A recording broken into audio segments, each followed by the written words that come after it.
Hvordan kan vi imødekomme fremtidens udfordringer bedst muligt?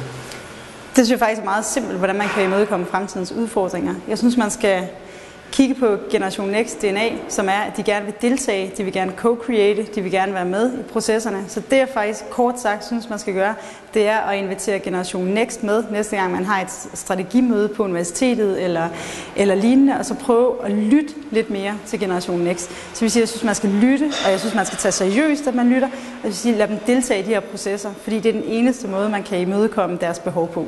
Den største udfordring for fremtiden er, at Generation Next er signifikant forskellige fra tidligere generationer. Og det er kun en potentiel udfordring, for hvis vi lærer dem at kende og forstår dem og lytter til dem, så er der ikke nogen udfordringer overhovedet. Tværtimod, så har vi med den mest sublime generation nogensinde at gøre, der rent faktisk kan achieve hvad som helst, hvis de brænder for det. Men den største udfordring bliver at prøve at forstå dem og lytte til dem. Og det tror jeg så også bliver en udfordring for den mere kanyle kommunikerende babyboomer. Ja. Super.